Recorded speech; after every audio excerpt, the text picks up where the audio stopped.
says he's going to write a booklet about this, and so postulate. Don't cross your fingers, but it might happen.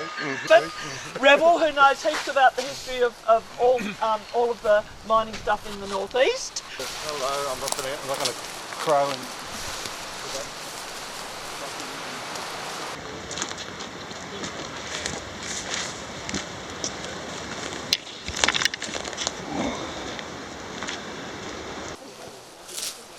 Look out for the leeches. They've found Rex. He's very sweet. Yeah, it's a bit of a sad sight. Virtually upside down. That was an absolutely beautiful video of it. It was like a leviathan. Yeah. Well, it was actually, when it was working, it actually was a registered ship. You had to have a captain, yeah. For heaven's sake. Because it actually, was floating. Yeah. Huh. No, they've taken just about all the superstructure off. Only the framework's really left. Yeah.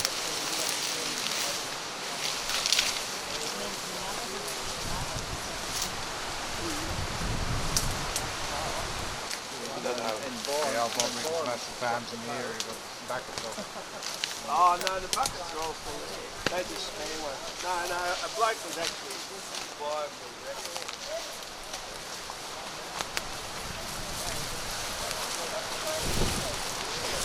Okay, Revel. Yep. The floor's all yours. Right, what a huge subject for what a huge beast. Yes. It's quite a long time since I've been here. Right, but I guess my knowledge comes from actually working with a mining company in the 80s that actually owned the dredge at that time. I suppose we better go back. The word Dorset is the council, the Dorset Dredge, and to make it more confusing, this dredge, since it arrived in Tasmania after being pulled apart and reassembled in 1943, has been in 3 places, all also called Dorset. So it was, when it arrived from Victoria in pieces, it was assembled at South Mount Cameron, or a little bit closer to Pioneer, on what's called Dorset Flats. And that's a very wide expanse in the Ringarooma River of mineable river sediments. And so it was built there, and that's called Dorset Flats. And it worked there, owned by the Commonwealth Government, from 45 it was actually working, right through to about 1962. It was owned by the Commonwealth Government, and in all but 1 year it made a profit. And it was very tightly run with a good fellow called H.J. Turner, and it worked brilliantly there. Much to the most government things were generally loss-making, but this proved a point. So it worked there at those flats for many years, and then towards the end it went upstream behind at South Mount Cameron and became Dorset Extended. And at the end of Dorset Extended, about 1963, it had mined all that was there, and it was decided that we've got to find some more places to dredge. So the dredging companies, by then it had actually changed hands and the government had sold it. So I've even got the tender document there for the Commonwealth. So I've got a few things behind me selling it, and it was sold to the Stories Creek Tin Mining Company. Does anyone know that company, that name? Is that ring of Down a from bell? in the Fingal Valley. So Stories Creek is up here, the tin mine there, Right. and that became part of the Aberfoyle group.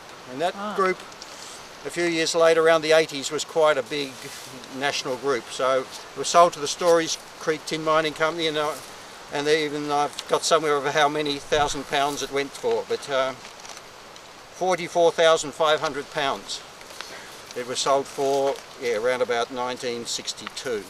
So by the time it came down here, and this was called New Dorset. So we had Dorset Extended, Dorset Flats, and the Dorset Dredge came to New Dorset, and it had to be pulled apart there. And if quite a lot of you people have already been and seen the old pontoon that's tucked in by the riverbank, that was the base of this dredge when it was back those other 2 places. So Phoenix Foundry, Launceston, won the contract to build the new pontoon. So this is only 1963, so it's relatively new steel there. And the reason they had to rebuild it was that down there at the Dorset Flats and the Dorset Extended, it could only dig with the bucket ladder. We haven't even talked about how dredges work, to 30 feet. That was 30 feet ground. Tin's generally on the bottom, often in these things, you've got to get to clean the bottom out. But here it was 50 feet ground. So they had to extend it quite considerably, which meant you can't just stick a great heavy bucket ladder and extend it that much. They had to build a whole new pontoon.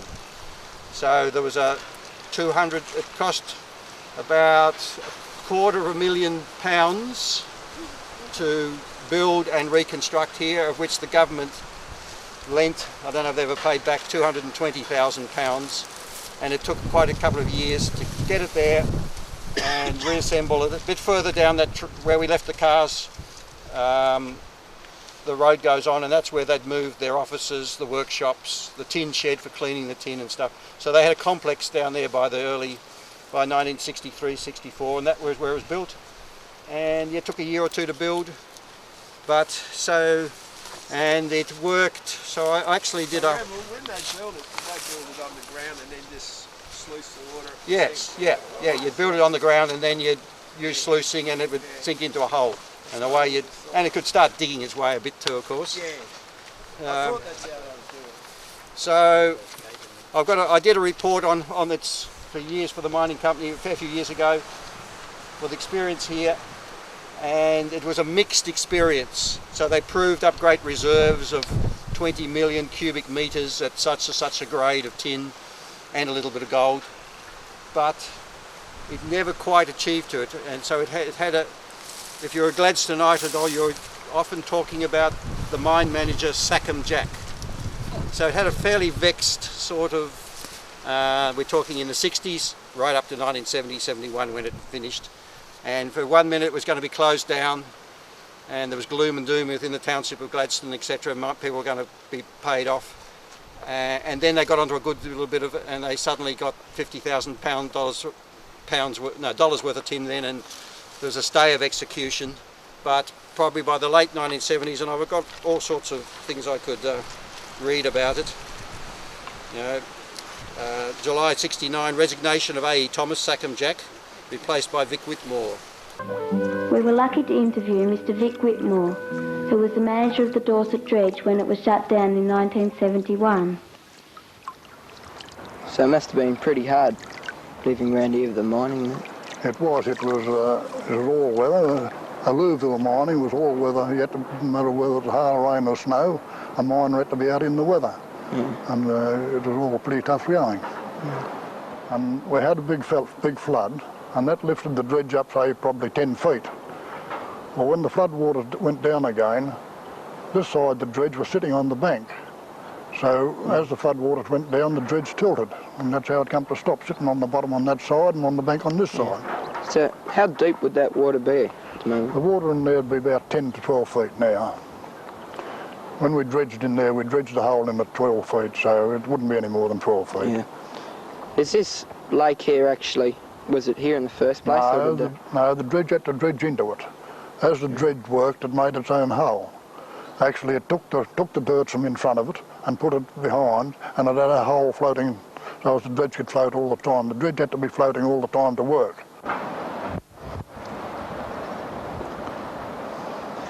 And in late '69, dredge affected by flood. The bucket ladder, which we've just seen, was sanded in 39 feet below the water level when the power supply failed. So these are problems when you're dredging, because it was an electric dredge.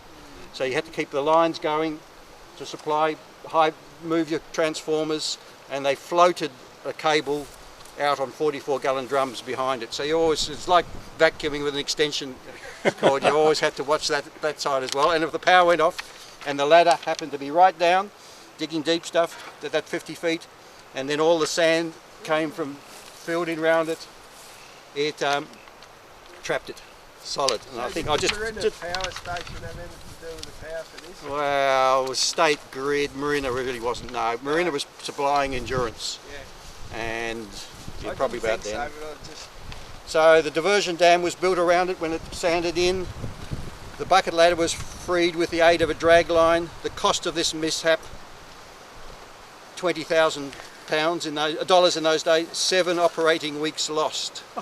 So in 71 there was notification to the Department of Mines that the operations are going to cease and the dredge was going to be put on a care and maintenance program, and because they didn't really find any more payable tin ahead. So what it did is it generally worked downstream from here, because the Ringarooma River we haven't seen is just right by, and so it never worked this area. It worked what was called the Black Duck, the Canary, the Aberfoyle, so lots of old existing mines. It worked down there, and it basically came up here to park, so they lifted the bucket ladder up and only took a little bit of depth, so they did it really quickly and parked it here. And this was a natural little backwater. Is this little backwater actually got a name? No, the creek that comes in doesn't seem to have a name. I thought it was called Black Duck, Dad. Black Duck Lagoon was an area where they set it up down where the mine workshops are. Oh, okay. I have got a map here with all these mining places, existing mines, and they were gravel pit mines and sluicing. They weren't dredging mines. Okay. Are there still workshops here? No, they were sold in '82 with the big Greys auctions came to Tasmania. So it was all sold in '82 when things were finished. But I don't know what. It's a bit unclear what happened to the dredge. The company I worked for there owned it. I don't know whether it was listed for sale or not. But about then, when I brought quite a lot of people down here, that visitors, and it was always going to get going, and but fortunately never did. And the mining company at Pioneer I worked for often was a bit short of equipment, so they would, on the other bank, they'd come down and pull a pump out, or they actually removed the jig plants which were used for concentrating, and so they started to pinch things, and then other people started to pinch things, and then it started to list a little bit, but it was still great to walk on. And then when the mines closed after that, all the auctions, basically tin mining was dead. It became what it should have reverted to this Crown, because some stage the mining lease that was around it dropped, but whether it did, but then scrappies started pulling pieces off more, and they could only get to one side, and this is the side they've pulled it all from. That was all clad with corrugated iron, but it fits there, and of course it became unstable. The 1988 floods, because it was this is not a very deep lagoon, so it was almost touching the bottom. The floods came up and it just went on its side, woomph, because half of it gone on one side and the rest, all the structure was still existing, so it was mighty unbalanced. And so after the 88 floods in August, about the 4th, probably the biggest floods we've had. We haven't had any bigger, I don't think, since. That's what it did to it. Okay, so how did you first get involved with the dredge? Well, I can't actually remember. I know Triarco Resources were the owner of the dredge.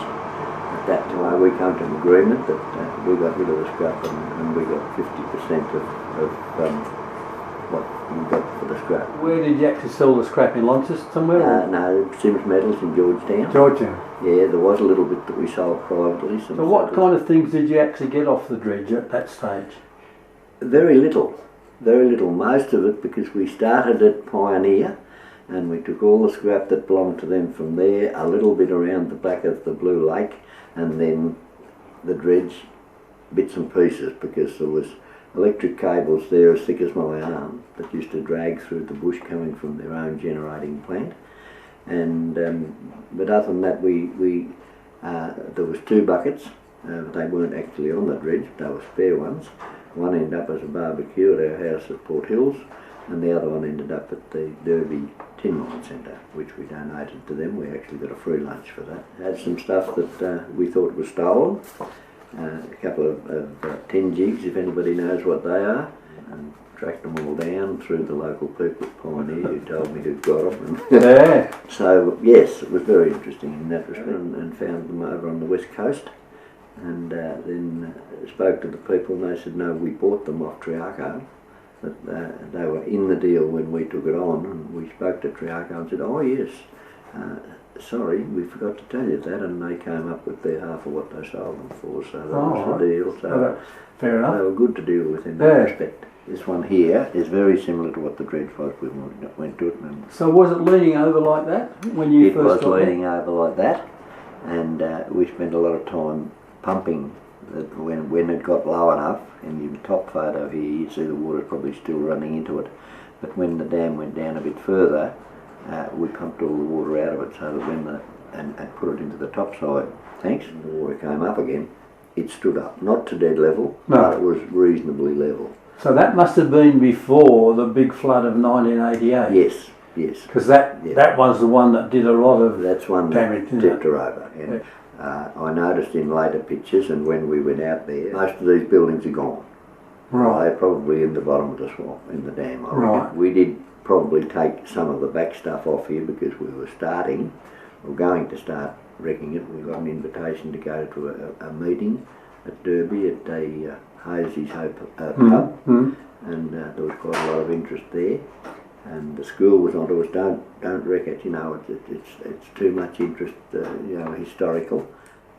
So we approached Triaco and said, you know, there's great interest to keep it, which they said, well, basically all they wanted was to be shot of it, so that they weren't liable for if anybody got on that, as it was there now, it would be quite easy to fall off, as it looks in this photo. No, there was a lot of steel in it, and we had high hopes to make a quid out of it, but with the interest of the public, we said, well, we're prepared to sign it over. Triaco done the same thing, and I didn't tell them, because it was up straighter than what these photos indicate now.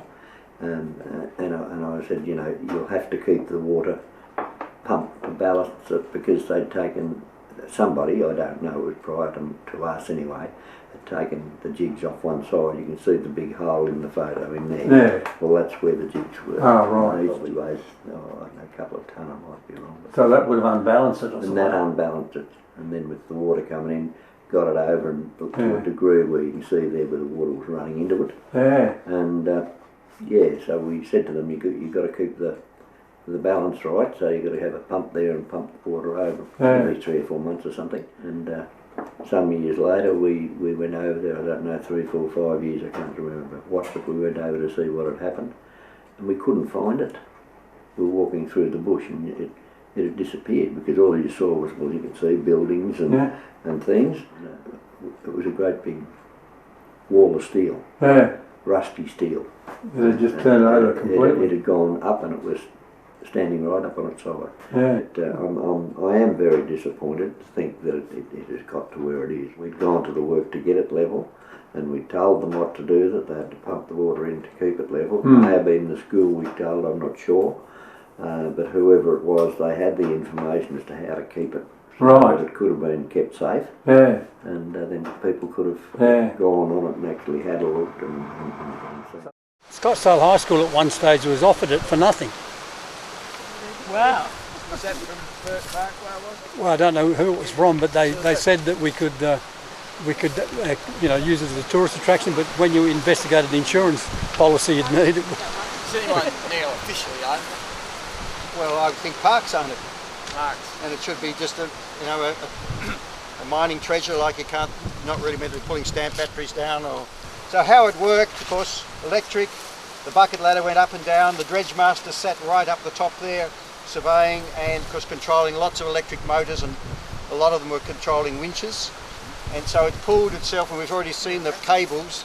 There was quite a energetic shore gang that would have to clear all ahead of us, and so it would actually work what we call a paddock, and it would go up and down the face of a certain size, 50, 80 metres wide, and block out paddocks, and it could go forward, backwards. So the ladder, of course, with I don't know how many it worked.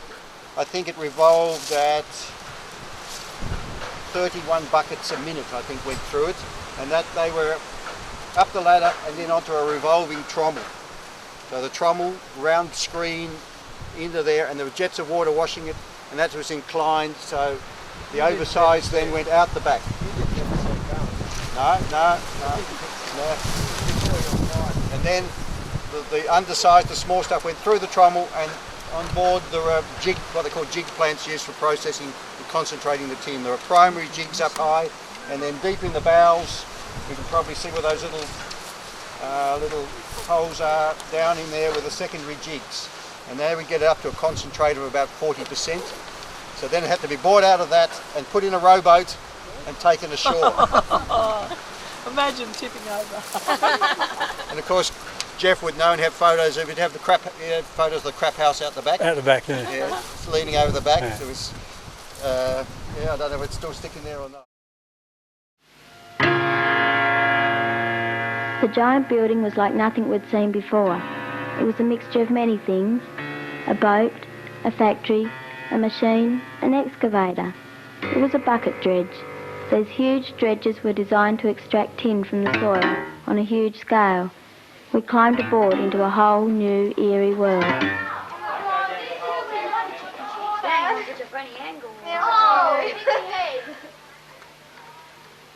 It was a hard life for the workers.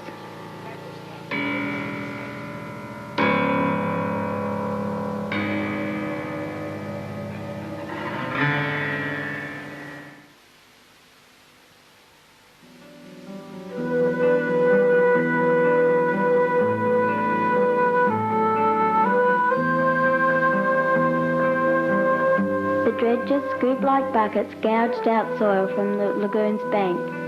A conveyor lifted overflowing buckets and emptied them into a revolving screen.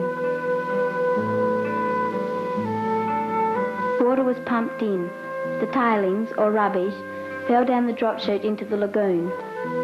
The heavier tin was separated and dropped through the screen. It was collected below in the sluicing room. The engine screamed and belched and could be heard for miles around. There was about 45 people working on it. It was going 3 shifts a day, and there were jobs like, one of the very important jobs I remember was the grease monkeys. So there were huge amounts of things to keep lubricated. And of course the top of the tree was the dredge master, but there were carpenters, electricians, and of course the shore gangs. So it employed quite a lot of people there, just keeping it going. On one shift there was 45. Pardon? Was it one shift had 45? No, total workforce. Right. Yeah. I came. All the tree stumps and things, were they dug out by the shore crews with it? Well, you jam your bucket ladder pretty well with a stump, and occasionally you got them really jammed in, so they could never go through the plant, so you'd have to watch your vegetation. Yeah, so a lot of clearing, and I guess they had dozers towards the end. They used to winch a lot with the winches on. Yeah, so yeah, other winches would lift things around and pull things about. But And there's that, but there's a how big was photograph the cable? we just saw some of it. For the power. in there. For the power, like, it must have been a pretty thick cable, the power cable. Yeah, I can't actually tell you what the dimensions. There's a photograph of it somewhere. Yeah, the cable. of the cable. Would have been pretty big. I haven't. There are a lot of more summaries with all the. This document here actually tells you all the dredge houses and the complexes and everything defined. The bow crane on the front, a 20-ton crane operated by the mooring winches arranged over the bottom tumbler. So there was a 20-ton one that would lift it up and down. Electrical. Ship's transformer is mounted on the main deck and provides 6,600 volts, 415 volts for motors and 250 volts. Rather, total installed horsepower is 600, maximum demand is 450. So unit consumption of electricity is close to 1 kilowatt hour per cubic yard of dirt dredged. So there's a huge amount of statistics you can get out of all this if you keep analysing. This dredge was working down the bottom of the road. You could hear the noise from Gladstone, clanking and growling and going on. And apparently one of the biggest problems they had, as you say, the tin's down on the bottom, and this is basically used to be a huge lake, and a lot of dead trees and tree stumps on the bottom of this lake.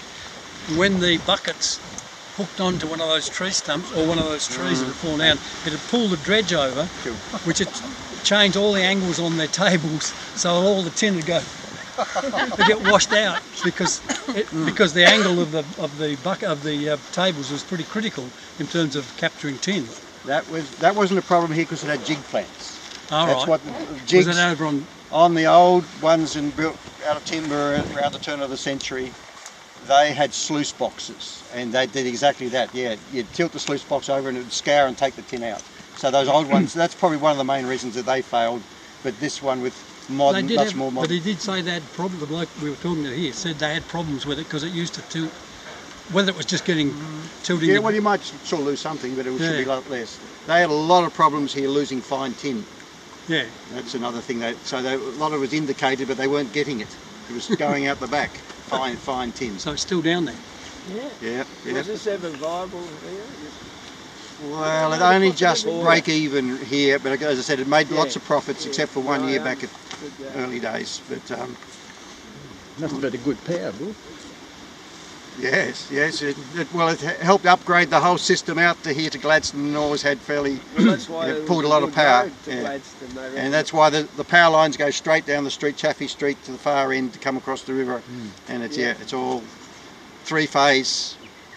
That was taken about where we are now quite a few years ago. Is that right? Yeah. That was before it tilted over.